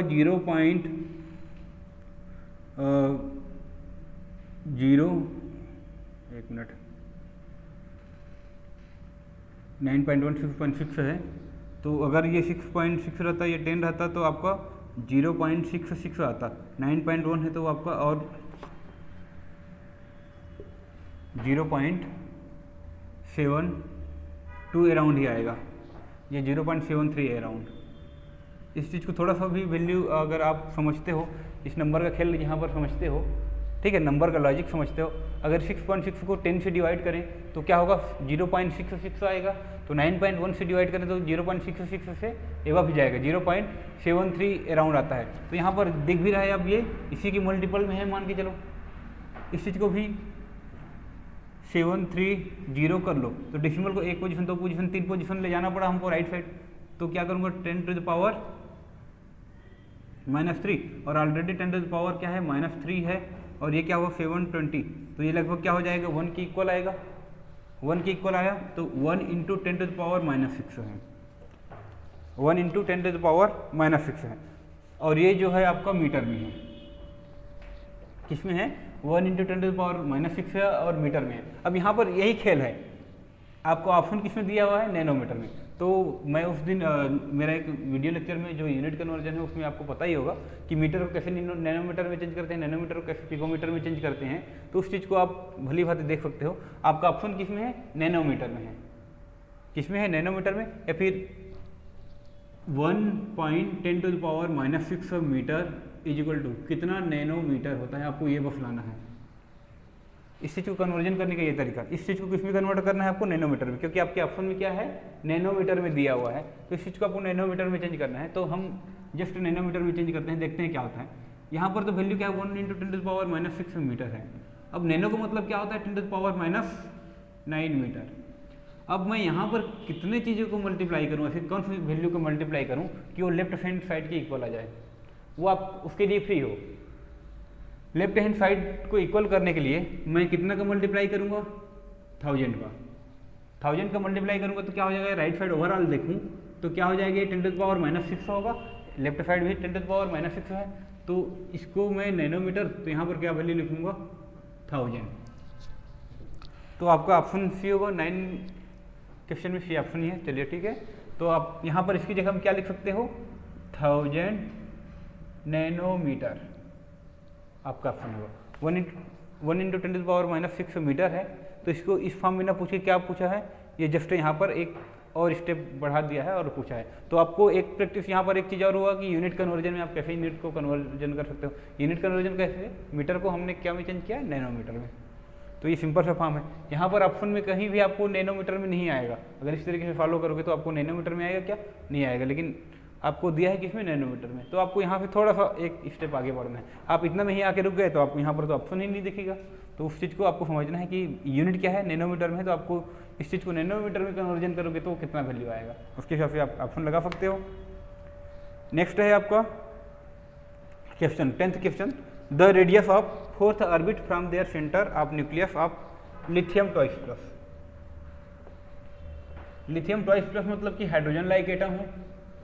क्या है, हाइड्रोजन लाइक एटम। जो बोहर्स थ्योरी का कॉन्सेप्ट है वो हाइड्रोजन लाइक एटम के लिए है, और उन्होंने किसी भी रेडियस के लिए हाइड्रोजन लाइक एटम या फिर उसको बाकी अदर एलिमेंट में भी क्या करते हैं, अपन अप्लाई करते हैं, नो डाउट। तो उन्होंने क्या किया था, एलिमेंट के लिए अपना रेडियस निकालने का फार्मूला दिया था। Radius of n = 0.529 into n² z angstrom करके इस तरीके से कुछ फार्मूला दिया है। ठीक है, इस तरीके से आपको फार्मूला पता होगा, बोहर्स थ्योरी से पढ़ोगे तो आपको समझ में आ जाएगा। किसी भी एटम के रेडियस निकालने के लिए फार्मूला है। जेड क्या होता है, एटॉमिक नंबर, एन क्या होता है, नंबर ऑफ ऑर्बिट। तो यहाँ पर कौन से नंबर ऑफ ऑर्बिट के लिए, n = 4, 4th ऑर्बिट के लिए बोल रहे हैं, मतलब n = क्या होगा आपका 4 होगा। लिथियम का, लिथियम 2+ एटम है या आयन है जो भी है, उसके लिए जेड का वैल्यू क्या होगा, आप नंबर ऑफ इलेक्ट्रॉन कितना भी रहेगा उसमें कोई सा भी आयन बने, लेकिन एटॉमिक नंबर क्या रहेगा, सेम रहेगा, वो कभी चेंज नहीं होगा एटॉमिक नंबर। ठीक है, तो एटॉमिक नंबर क्या होता है लिथियम का 3।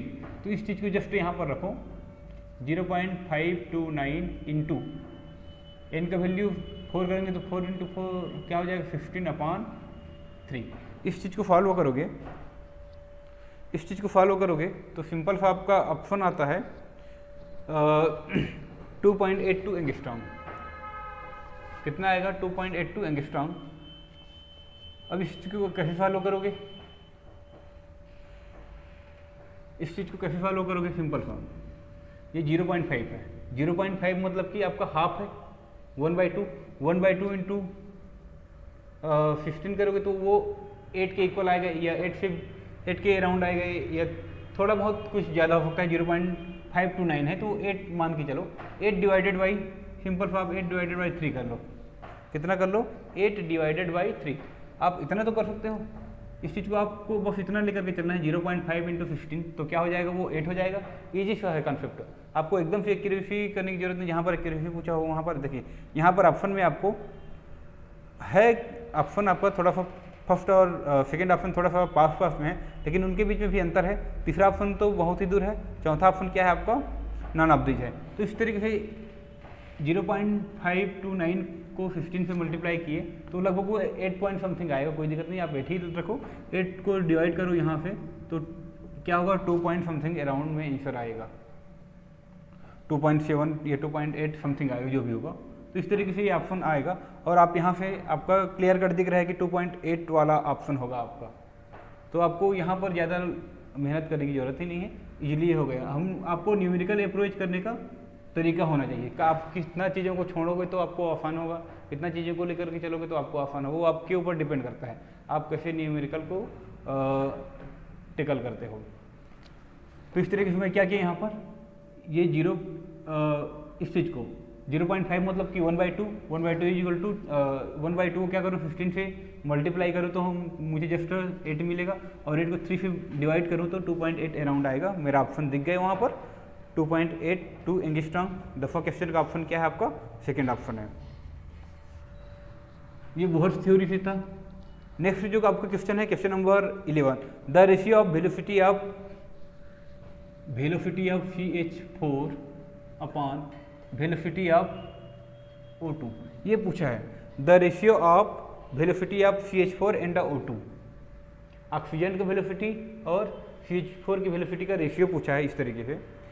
और वो क्या बोल रहा है, if they associated with the equal de Broglie wavelength, de Broglie wavelength मतलब क्या होगा, ये दोनों में का जो वेवलेंथ है वो समान है, मतलब कि ये जो CH4 मॉलिक्यूल है वो भी क्या है, सेम वेवलेंथ से मूव कर रहा है, और ये O2 मॉलिक्यूल है वो भी क्या हो रहा है, सेम वेवलेंथ से मूव कर रहा है। तो देखते हैं, पहले एक एक के लिए निकाल लेते हैं। वेलोसिटी ऑफ CH4,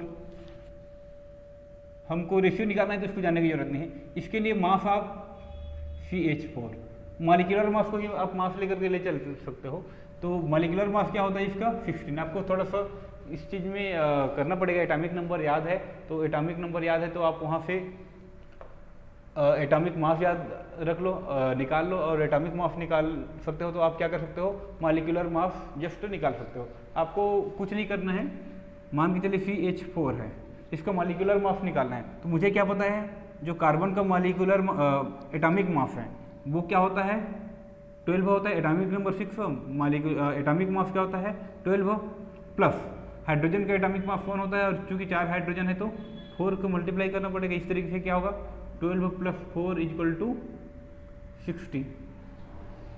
तो इस तरीके से ये आपका क्या आ गया, CH4 के लिए मोलर मास आ गया। इसी तरीके से velocity of O2, mass of O2, oxygen का एटॉमिक, एक सिंगल ऑक्सीजन का जो एटॉमिक मास है वो क्या होता है 16 होता है। अगर O2 कर दूँ तो 16 × 2 = 32, तो एटॉमिक मास क्या हो गया 32। अब इसका जो वेवलेंथ है वो क्या होगा लैम्डा CH4, और इसका जो वेवलेंथ है लैम्डा O2। तो ये क्वेश्चन में आपको क्या बोला गया है कि इन दोनों का जो वेवलेंथ है वो क्या है, इक्वल है। इन दोनों का वेवलेंथ क्या है, इक्वल है, लैम्डा CH या फिर लैम्डा CH4 = लैम्डा O2। अब आपको डी ब्रॉगली वेवलेंथ से ही ये बनेगा, इसका मतलब क्या होगा CH4 का मतलब H/, mass of CH4 × velocity of CH4। इसका मतलब क्या होगा H/, mass of O2 × velocity of O2। इसको जस्ट यहाँ पर पुट करो और आपको ये रेशियो निकालना है। तो इसको पुट करने तो क्या होता है देखते हैं, H/m CH4 × VCH4 = H/, क्योंकि प्लांक कांस्टेंट है वो किसी के साथ भी रहे, उसको वैल्यू क्या होगा सेम होगा, तो उसको अलग अलग करने की जरूरत नहीं है। Mass of O2 × velocity of O2। इस तरीके से ये H तो कैंसिल हो जाएगा, ये MCH4 को इधर ले जाओ और ये VO2 को इधर ले आओ। तो इस चीज़ को मैं क्या कर सकता हूँ, velocity of O2 upon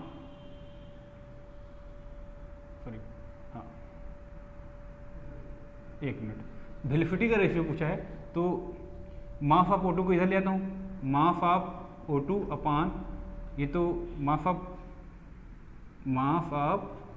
CH4 ये रहेगा। इस वेलोसिटी को इधर ले आता हूँ, velocity of CH4 upon velocity of O2। तो इसका वैल्यू, मास ऑफ O2 का वैल्यू क्या है 32, सिंपल सा। मास ऑफ CH4 का वैल्यू क्या है 16, वैल्यू क्या है आपका 2। आपके ऑप्शन में क्लियर कर दिख रहा है क्या है, अब वो 2 है। तो इस तरीके से थोड़ा सा लॉजिकल क्वेश्चन है, आपको लगेगा कि ये तो हमको बताया नहीं गया है, ये इस टाइप का क्वेश्चन नहीं दिया गया है। रिलेटेड कहाँ से आपका, ये डी ब्रॉगली वेवलेंथ से या डी ब्रॉगली इक्वेशन से ही ये क्वेश्चन बना हुआ है। थोड़ा सा रेशियो पूछा है तो रेशियो को आपको समझ के इस तरीके से बनाना है, क्लियर है। तो ये आपका क्वेश्चन नंबर 11 हो गया। नेक्स्ट इसके बाद देखते हैं क्वेश्चन नंबर 12। ये जो क्वेश्चन नंबर 12 है वो आपका इलेक्ट्रॉनिक कॉन्फ़िगरेशन से मिल करके बना हुआ, आपके इलेक्ट्रॉनिक कॉन्फ़िगरेशन का क्वेश्चन है। इसमें क्या पूछा है, identify the electronic configuration of scandium. Scandium का एटॉमिक नंबर क्या होता है आपको याद रखना पड़ेगा, अगर प्रैक्टिस कर लिया तो देखते ही समझ में आ जाएगा, ठीक है। स्कैंडियम का एटॉमिक नंबर क्या होता है 21। इलेक्ट्रॉनिक कॉन्फ़िगरेशन आपको करना आता है तो आप आसानी से कर सकते हो। क्या होगा ये 1:2, 2:2, 2:2, 2p, 6, 3:2, 3p6 18 इलेक्ट्रॉन हो गया। उसके बाद क्या होता है 4s2 और 3d1 होता है। इस तरीके से ये टोटल 21 हो गया। अब यहाँ पर देखो दिया क्या हुआ है, हैलोजन के हैलोजन बोल रहा हूँ, आपका इनर्ट गैस के फॉर्म में दिया हुआ है। किसके फॉर्म में दिया हुआ है? इनर्ट गैस के फॉर्म में दिया हुआ है। तो हमको क्या पता है नियान का एटॉमिक नंबर कितना होता है 10, आर्गन का 18, क्रिप्टॉन का 36। इस तरीके से वो नीचे जाते जाते हैं तो बढ़ते जाता है।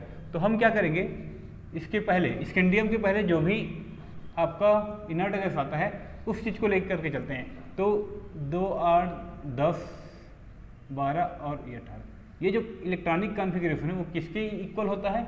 आर्गन के इलेक्ट्रॉनिक कॉन्फ़िगरेशन के इक्वल होता है।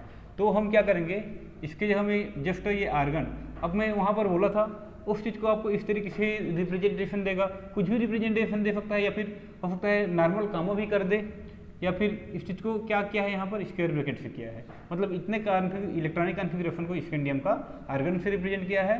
और उसके बाद 4s2 3d1। तो कौन सा ऑप्शन दिख रहा है? सीधा सा आपका बी ऑप्शन दिख रहा है, तो आपको बी ऑप्शन लेकर के चलना है। तो इनर्ट गैस के फॉर्म में रिप्रेजेंट करने का ये तरीका होता है। जो भी एलिमेंट होता है उसको उसके पहले जो इनर्ट गैस आता है उसके फॉर्म में लिखते हैं, और उसके बाद वाले ही क्या करते हैं कॉन्फ़िगरेशन को रिप्रेजेंट करते हैं। ये भी तरीका होता है इलेक्ट्रॉनिक कॉन्फ़िगरेशन का। मैं इलेक्ट्रॉनिक कॉन्फ़िगरेशन के चैप्टर में या वीडियो में जो आपको पता चल जाएगा वो चीज़ें, ठीक है। इसके बाद नेक्स्ट जो क्वेश्चन है 13 क्वेश्चन, द इलेक्ट्रॉनिक कॉन्फ़िगरेशन।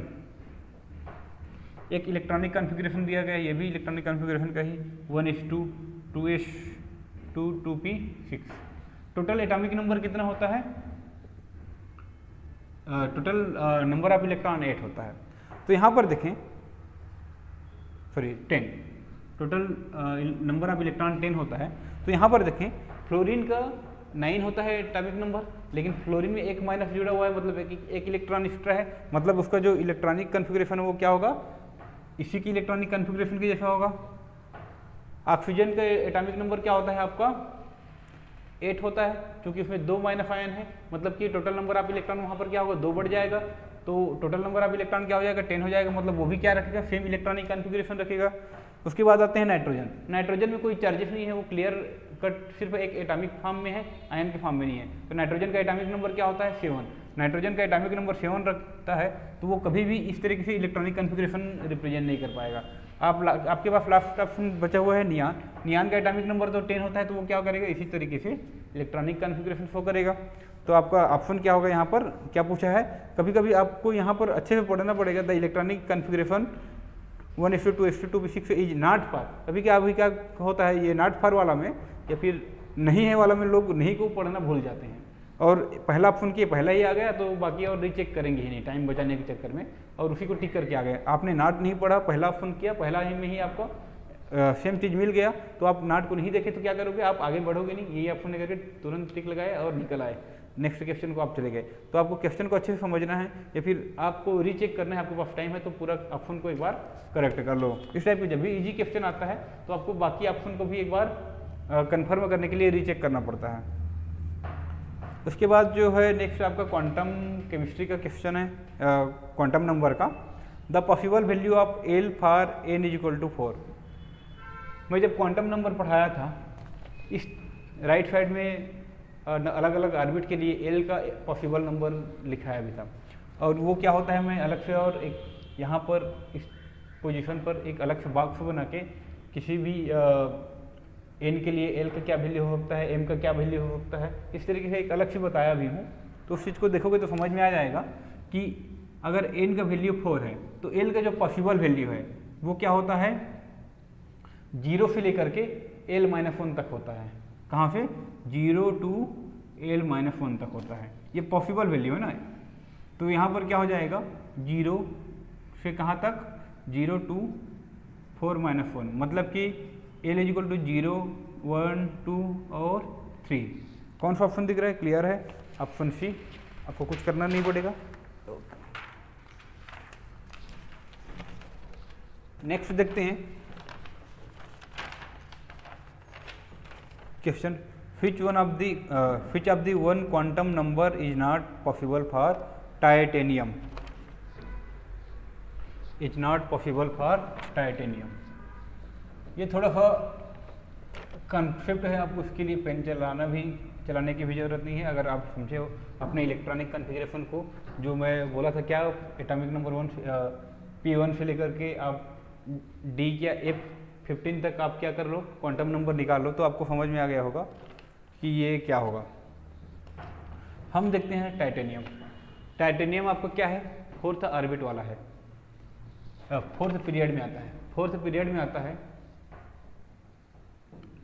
पहला जो है वो 4th में ही आता है। तो 4th में आता है, तो यहाँ पर देखो L = 2, यहाँ पर देखते जाओ, L = 2 होगा तो कौन सा ऑर्बिटल होगा, कौन सा सबसेल होगा, वो डी सबसेल होगा। डी सबसेल टाइटेनियम में रहता है, क्योंकि टाइटेनियम क्या है, डी ब्लॉक का एलिमेंट है, वो रहता है, नो डाउट। L = 3, L = 3 मतलब क्या होता है, वो एफ ऑर्बिटल। तो आपने एटॉमिक नंबर 30 तक इलेक्ट्रॉनिक कन्फिग्रेशन किया होगा, मतलब कि जिंक तक आपने इलेक्ट्रॉनिक कन्फिग्रेशन देखा होगा।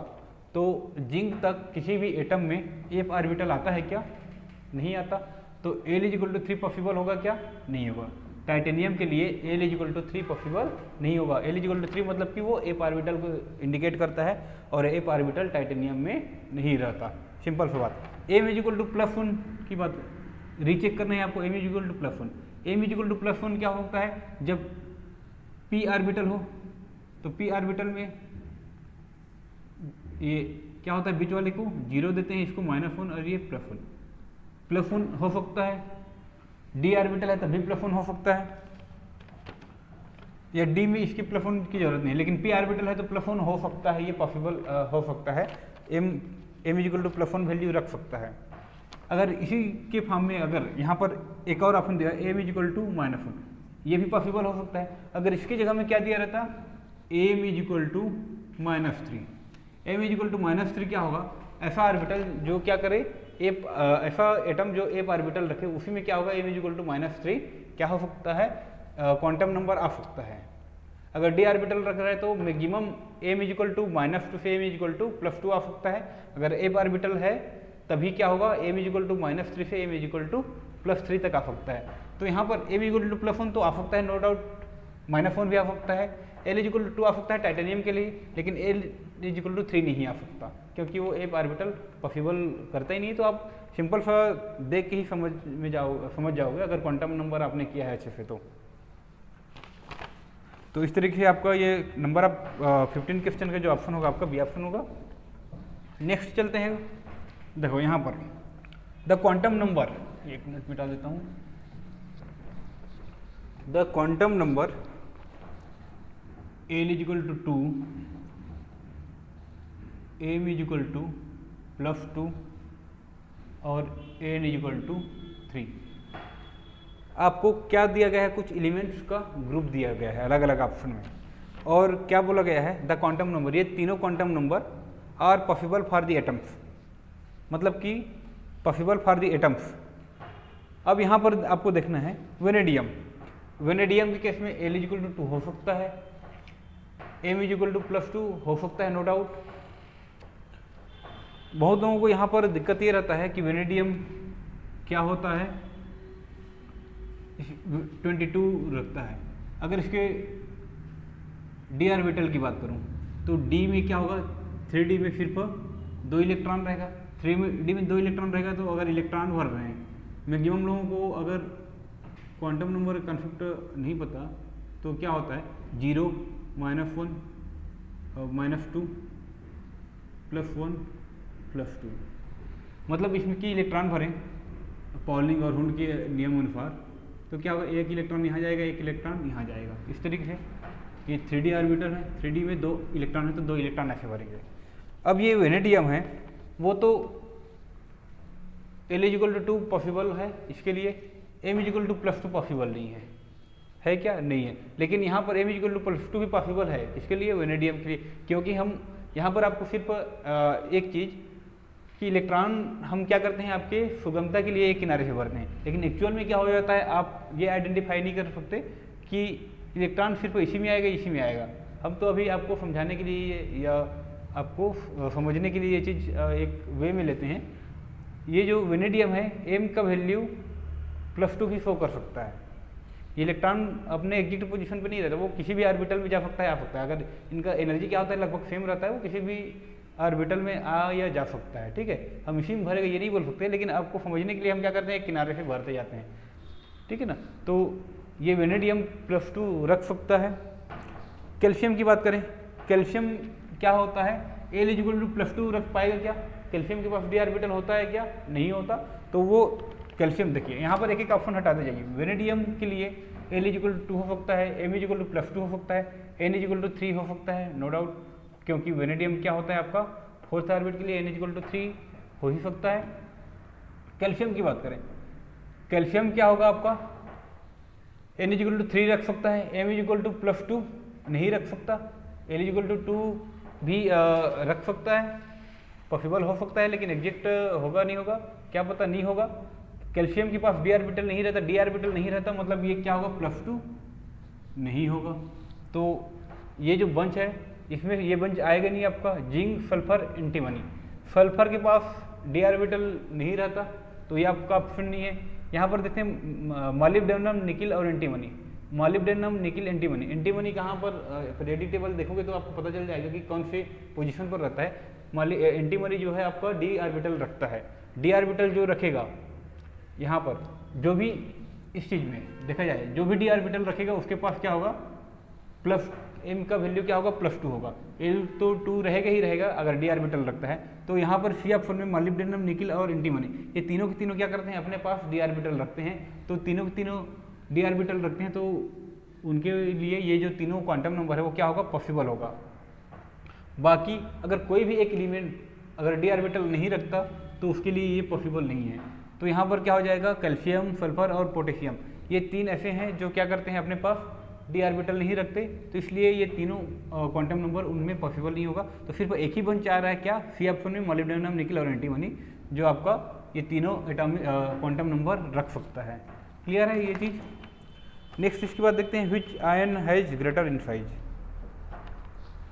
विच ion has greater in size, ये आपका पीरियोडिसिटी का आंसर है, क्वेश्चन है। पीरियोडिसिटी शशांक सर ने पढ़ाया है, वहाँ पर आपका एटॉमिक जो साइज है, एटॉमिक रेडियस, उस एटॉमिक रेडियस में ही क्या हो जाता है आपका ऑप्शन आता है, जो पढ़ाए होंगे उसमें आपको पीरियोडिसिटी में पढ़ाए होंगे एटॉमिक आयनिक रेडियस। तो आयनिक रेडियस का जो बात है वो दो तरीके से आयन बनते हैं, एक तो केटायन बनता है और एक क्या होता है, एन आयन बनता है। केटायन का जो साइज होता है और एन आयन की साइज, ये क्या है, एटम। एटम से दो टाइप के आयन बनता है, एक केटायन का साइज बनता है और एक एन आयन। अगर साइज की बात करें, केटायन का साइज क्या होता है, हमेशा एटॉमिक साइज से क्या होता है, छोटा होता है। जब एन आयन बनता है तो एटॉमिक साइज से क्या होता है, हमेशा वो बड़ा होता है। क्या होता है, एन आयन का साइज क्या होता है, हमेशा अपने एटॉमिक साइज से या एटॉमिक रेडियस से एन आयन का जो रेडियस होता है वो बड़ा होता है। रेडियस बड़ा होता है मतलब कि साइज बड़ा होता है। तो यहाँ पर दिया गया है विच ion have greater in size. अब यहाँ पर देखते हैं, chlorine, sulphur, phosphorus. Chlorine, sulphur, phosphorus, ये तीनों क्या है, आइसो इलेक्ट्रॉनिक हैं, सेम पीरियड की हैं। फास्फोरस के बाद क्या आता है, सल्फर, सल्फर के बाद क्या आता है, क्लोरीन। एक पीरियड में चलें अपन, थर्ड पीरियड में, तो ये चीज़ें आपको मिलता है। ये जो नाइट्रोजन है, नाइट्रोजन क्या होता है, सेकेंड पीरियड में मिलता है, फास्फोरस के ऊपर मिलता है। अब आयनिक साइज, एटॉमिक साइज की बात करें, एटॉमिक साइज क्या होता है, लेफ्ट टू राइट जाने पर घटता है और ऊपर से नीचे आने पर बढ़ता है। तो ऊपर से नीचे आने पर बढ़ता है मतलब कि क्या होगा, नाइट्रोजन से ज़्यादा बड़ा क्या होगा, आपका फास्फोरस होगा। सिंपल सी बात। तो नाइट्रोजन का साइज क्या होगा, छोटा होगा, और लेफ्ट टू राइट जाने पर क्या होता है, घटता है। तो नाइट्रोजन का साइज तो फास्फोरस से छोटा ही होगा। अब कंपेयर करना है तो इन तीनों में कंपेयर करते हैं, देखते हैं। हमने क्या देखा कि जो एटम का साइज है वो लेफ्ट टू राइट जाने पर घटता है, लेकिन आयन की बात करें, आइसो इलेक्ट्रॉनिक की बात करें, यहाँ पर क्या है, P thrice minus, P S twice minus और Cl माइनस। आइसो इलेक्ट्रॉनिक मतलब कि ये अपने आप में क्या किए हुए हैं, 18 इलेक्ट्रॉन रखे हुए हैं। कितना इलेक्ट्रॉन अपने पास, 18 इलेक्ट्रॉन सबके पास है। क्लोरीन का 17 होता है, 1 इलेक्ट्रॉन आ गया 18, इसका 16 होता है, 2 इलेक्ट्रॉन आ गया 18। आइसो इलेक्ट्रॉनिक की बात करें, आइसो इलेक्ट्रॉनिक में क्या हो जाता है, जैसे जैसे चार्ज बढ़ते जाता है साइज क्या होने लगता है, बढ़ते जाता है। तो जितना ज़्यादा चार्ज है उतना बड़ा क्या होगा, साइज होगा। तो इसमें आइसो इलेक्ट्रॉनिक है, ये तीनों आयन जो है आइसो इलेक्ट्रॉनिक है। इसमें सिर्फ एक चार्ज है, इसका साइज छोटा होगा। इसमें क्या है, दो चार्ज है, इसका साइज थोड़ा बड़ा होगा। और इसमें क्या है, तीन चार्ज है, तो इसका साइज क्या होगा, और भी बड़ा होगा। तो ये सिंपल सा बात क्या है, आपको सिंपल सा ऑप्शन है, कौन सा आपका, सी ऑप्शन। क्वेश्चन नंबर 17 में आपका सी ऑप्शन है, पी की पावर में P3-, जिसका साइज क्या होगा, बड़ा होगा। एमंग दी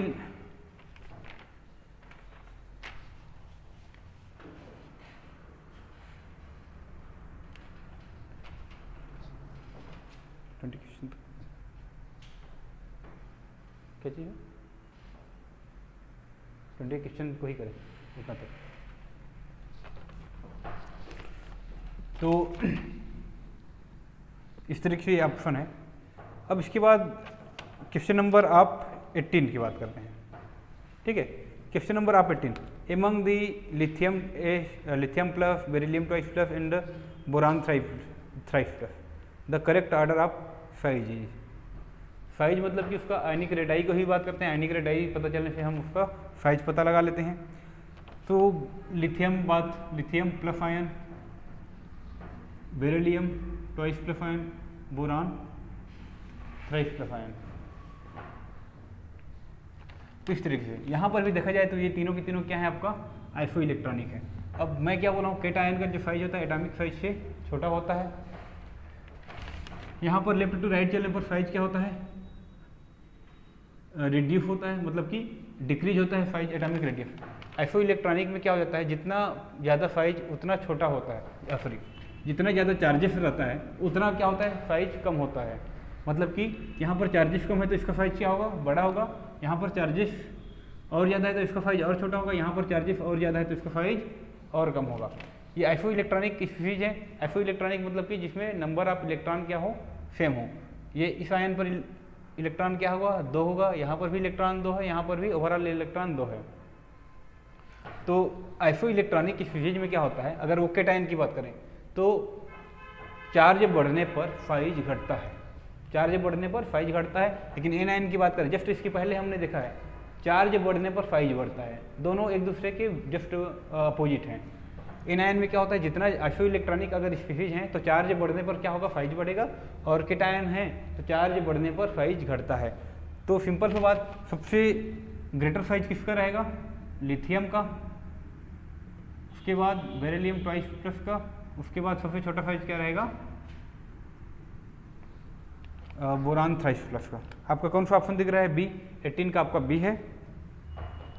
उसके बाद नेक्स्ट जो क्वेश्चन है वो क्या है आपका, which pair have iso electronic configuration. Iso electronic configuration which pair, यहाँ पर आपका अलग अलग ऑप्शन दिया गया है। Calcium twice plus krypton, mercury twice plus krypton, palladium twice plus krypton और स्ट्रोंशियम ट्वाइस प्लस क्रिप्टॉन। आप इसको सिंपल सा पीरियोडिक टेबल आपको पता है तो इस चीज़ को आपको कुछ करने की ज़रूरत ही नहीं है। क्या पता है आपको, पीरियोडिक टेबल पता है तो आपको कुछ करने की ज़रूरत नहीं है। सब में क्या हुआ है, एक चीज़ कॉमन दिया गया है, क्या, क्रिप्टॉन। तो मैं बात करूं, helium, neon, argon, krypton, xenon, radon, इस तरीके से होता है। तो देखो कैल्शियम क्या होता है, अब यहाँ पर देखो जो ट्वाइस प्लस वाले हैं आइसो इलेक्ट्रॉनिक बोला गया है, सेम कॉन्फ़िगरेशन। तो इसके बाद में जो आएगा, क्रिप्टॉन के बाद में जो आएगा और जो ट्वाइस प्लस रखा रहे, मतलब कि इस ब्लॉक का कोई एलिमेंट है और वो ट्वाइस प्लस रखा है, तभी क्या होगा, वो इसके आइसो इलेक्ट्रॉनिक हो सकता है। तो इसके बाद जो पंचम पीरियड में जो सेकेंड वर्ग में क्या आता है आपका, स्ट्रोंशियम। स्ट्रोंशियम 2 इलेक्ट्रॉन निकाल देता है तो क्या होता है, वो इस अपने पहले स्ट्रोंशियम के पहले जो भी आपका इनर गैस आता है क्रिप्टॉन, तो क्रिप्टॉन की जैसा क्या हो जाएगा, वो इलेक्ट्रॉनिक कॉन्फ़िगरेशन रखेगा। तो सिंपल सा ये पीरियोडिसिटी आपने पढ़ा या पीरियोडिक टेबल पढ़ा है तो आपको ये चीज़ें क्लियर हो जाएगा। इलेक्ट्रॉनिक कॉन्फ़िगरेशन का कॉन्सेप्ट आप समझ रहे हो तो आपको सभी चीज़ों का कोई भी इलेक्ट्रॉनिक कॉन्फ़िगरेशन निकालने की जरूरत नहीं है, आप सिंपल सा पीरियोडिक टेबल से देख करके बता सकते हो। तो स्ट्रोंशियम और क्रिप्टॉन का क्या होगा कॉन्फ़िगरेशन, आइसो इलेक्ट्रॉनिक है, मतलब कि क्रिप्टॉन के जैसा कॉन्फ़िगरेशन कौन रखेगा? स्ट्रॉन्शियम ही रखेगा, स्ट्रॉन्शियम 2+। तो आपका यहाँ पर लास्ट ऑप्शन है डी ऑप्शन 19 क्वेश्चन का। इसके बाद है, देखते हैं, the correct order of atom according to ionization energy will be. ये आयोनाइजेशन एनर्जी क्या होता है आपको पता होगा। आयोनाइजेशन एनर्जी क्या होता है? पीरियोडिसिटी में पढ़ाए होंगे। आयोनाइजेशन ट्रेंड कैसे करता है वो चीज़ भी बताए होंगे। क्लियर है? तो यहाँ पर क्या होता है आयोनाइजेशन एनर्जी, पीरियोडिसिटी की बात करें तो ऊपर से नीचे आने पर आयोनाइजेशन एनर्जी क्या होता है, घटता है कि बढ़ता है? किसी को पता है? ध्रुवांश जी, जागृति मैडम, आपने पीरियोडिसिटी शायद नहीं पढ़ा होगा, नहीं है तो आप जस्ट सिंपल सा आप यहाँ पर आयोनाइजेशन का एनर्जी का ट्रेंड पता होगा। एक और अग्निवेश, आपने तो पीरियोडिसिटी अभी नहीं है, आपने और कौन कौन है?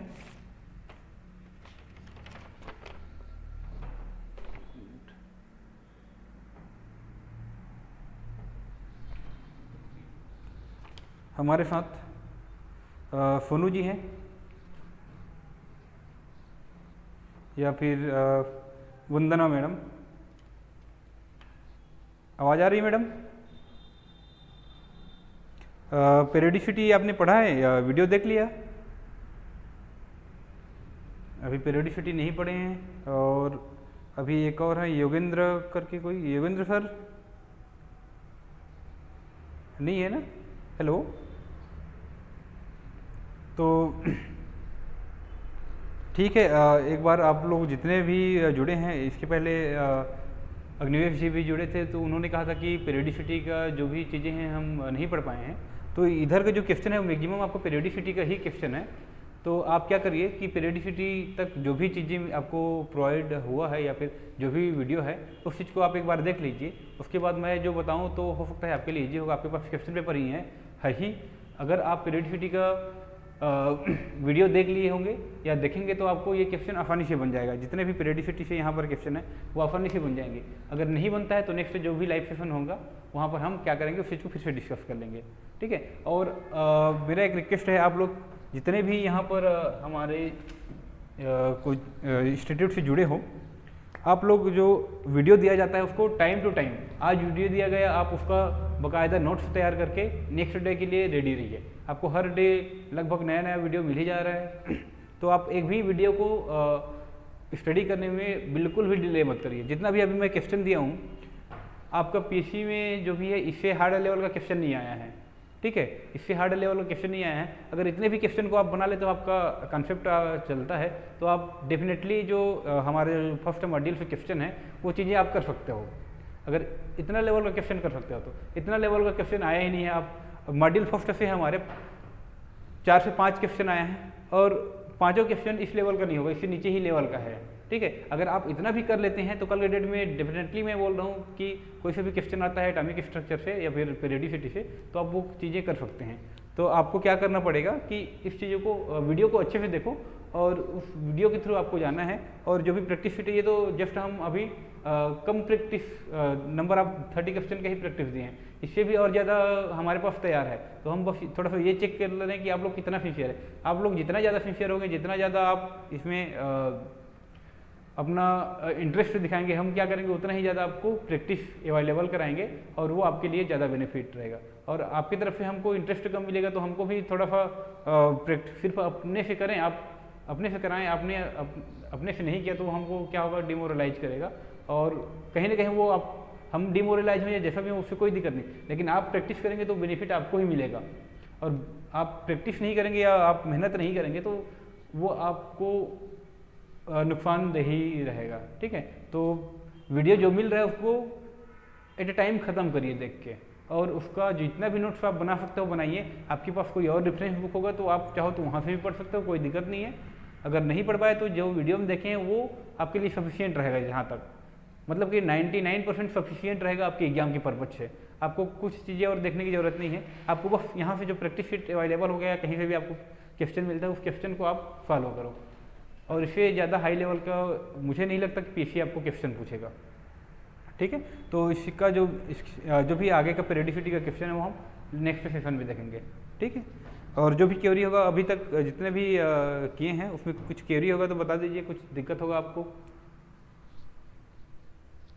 प्रैक्टिस शीट तो आपके पास अवेलेबल होगा। हाँ मैडम जी बताइए। वंदना मैडम जी, क्लियर है ना? चीज़ें समझ में आ रही हैं कि नहीं आ रही हैं? हाँ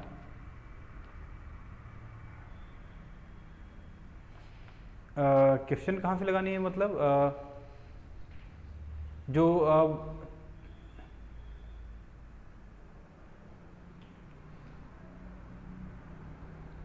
देखिए आपके पास बहुत सारी चीज़ें हैं, तो मैं अभी एक रेफरेंस दे दूं क्या कि आप जस्ट 11th-12th में ये चीज़ें आपको मिल जाएगी। आप वहाँ पर क्या होगा, ऑब्जेक्टिव जो क्वेश्चन है उस चीज़ को प्रैक्टिस कर सकते हो, लेकिन बाकी और जो जैसे इलेक्ट्रोकेमिस्ट्री आता है उसको 11th-12th के बुक में हो सकता है ना मिले, आपको जो मेटलर्जी है वो 11th-12th में ना मिले।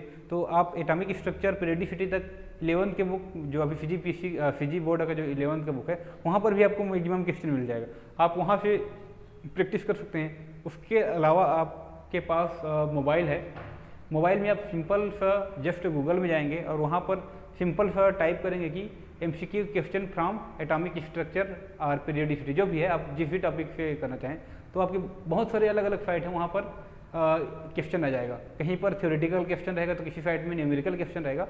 तो आपके पास अगर टाइम है, आपके पास एक्स्ट्रा टाइम है, तो आप गूगल के थ्रू भी बहुत सारा आपको क्वेश्चन मिल जाएगा, आप उस चीज़ को क्या कर सकते हो, प्रैक्टिस कर सकते हो। आपको इधर उधर कहीं दुनियादारी से ढूंढने की ज़रूरत ही नहीं है। जो लगता है कि हाँ इस फील्ड का क्वेश्चन हमको थोड़ा सा हमारे लेवल का है, तो आप उस चीज़ को फॉलो करो।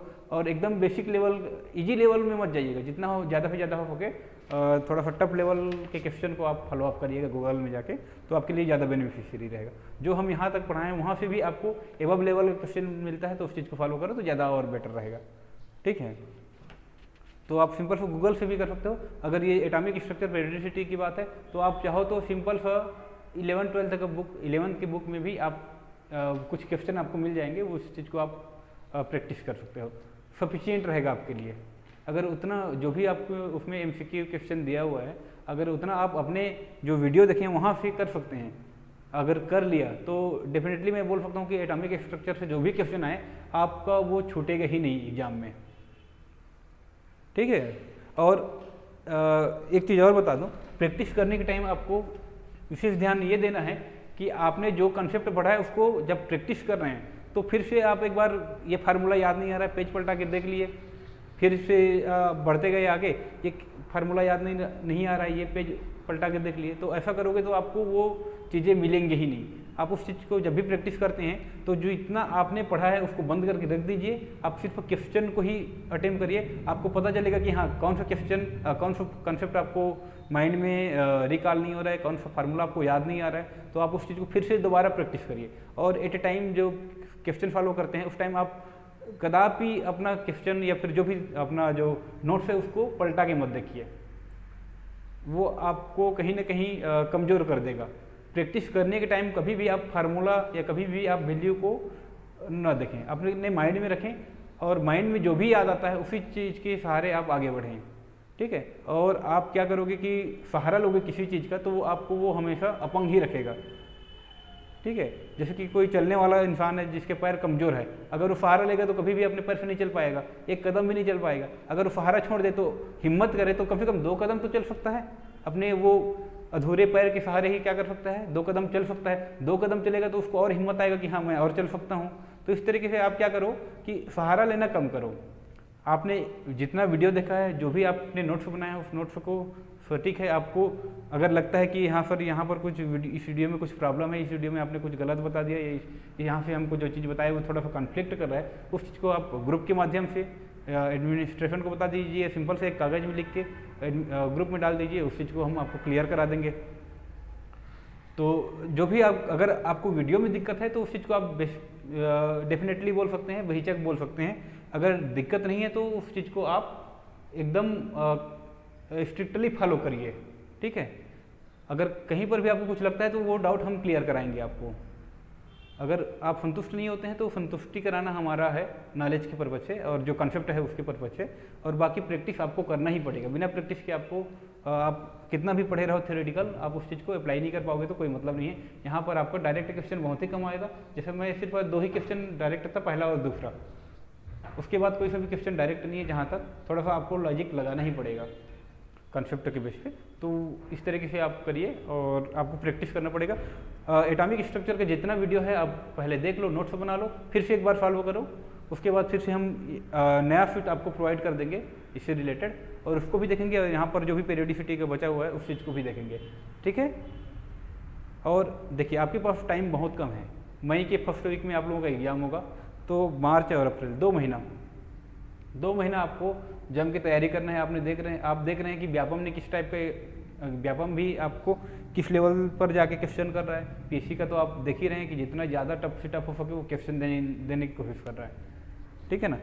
तो आप अपने आप को उतना ही मजबूत या स्ट्रांग बनाओगे, तब जाके आप नेक्स्ट टाइम में जो भी है आप उस चीज़ को क्रैक कर पाओगे।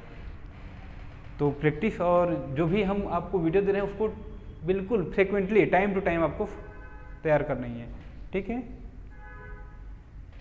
अग्निवेश जी, आपका भी कोई क्वेश्चन है क्या?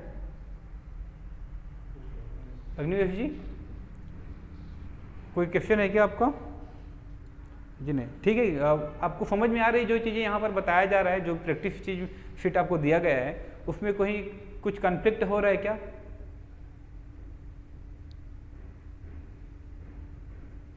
हाँ, हेलो, समझ में आ रहा है ना, चीज़ें बन रही हैं ना। और आप, हाँ, वीडियो को क्या है एकदम टाइम टू टाइम, बिल्कुल आपके पास समय नहीं है, आप बिल्कुल भी डिले ना करिए। हो सकता है अभी आपके पास 1-2 एग्जाम था, फूड इंस्पेक्टर का एग्जाम था, उसके चलते आपने वीडियो देखना बंद किया हो, लेकिन अभी आगे इन फ्यूचर मुझे नहीं लगता कि और कोई एग्जाम है। तो आप क्या करो, उस चीज़ को जितना जल्दी ख़त्म कर सकते हो ख़त्म करिए, और जितना जल्दी प्रैक्टिस करिए वो ज़्यादा आपके लिए बेनिफिट रहेगा, ठीक है। कल के डेट में हम मुश्किल से हमारा 15 से 20 अप्रैल तक ही क्लास चलेगा। उसके बाद जो भी लास्ट 10 से 15 दिन रहेगा उसमें आपको सिर्फ टेस्ट सीरीज ही चलाएंगे, ठीक है ना, आपके लिए। तो टेस्ट सीरीज में जितना टेस्ट सीरीज करने से पहले आप सारी चीज़ों को रिकॉल करके या फिर स्टडी करके बैठे रहिए, ठीक है। आज का सेशन यहीं पर एंड करते हैं। नेक्स्ट डे अपन मिलते हैं नेक्स्ट सेशन में, जब भी लाइव सेशन आएगा तो। और तब तक आप पूरी चीज़ें अच्छे से पढ़ लीजिए। Thank you.